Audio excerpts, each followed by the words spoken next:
ধরো ধরো ধরো, তোর গাড়িতে আমি বিপদে পড়ে গেছি নাকি? ভাই ভাই ভাই, মোবাইলে মনে হয় সাইলেন্ট হয়ে গেছে, নাহলে তোর ফোন তুলবো না। তো বাচ্চা আজ গার্লফ্রেন্ডের শেষ পরীক্ষা, 5 মিনিট সময় দে, ওকে বাড়িতে তুই চলে আসছি।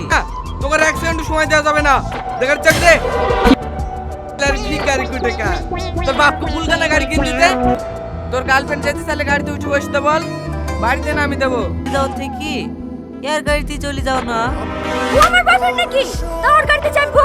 সব মনে হচ্ছে কি পারলে একটা বাইক কিনে নিয়ে এসো, আর না পারলে এমনি ঠিক আছে, পুরোটা পা দিয়েছে, হেঁটে হেঁটে যেতে পারবো। এই যে লাটসে আসছে, কালকে বারবার করে বলি দিনু ছাল লাগবে, ছোট দোকানে পোলা আছে, সারগুলো লেগে ভুয়ে পুছি দিস। আসে গেলে সার পাওয়া যায় নাকি? হ্যাঁ, সার পরে লেগে তোমাকে আবার জাহাজ এসে দিতে হবে নাকি? একটা বাইক কিনে দাও না। বাপ এখানে ভাঙা সাইকেলে ঘুরে ঘুরে বেড়ায়, টাকার অভাবে একটা সাইকেল কিনতে পারছে না, আর তুমি বাইক লিপা। হ্যাঁ লেবো, আবু বকিস নি।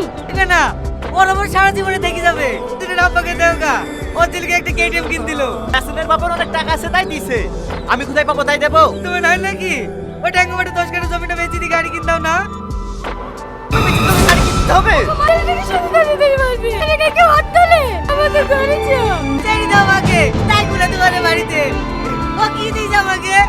না একটু ভালো প্যান্ট কিনে দিয়েছে, না একটু জামা কিনে দিয়েছে।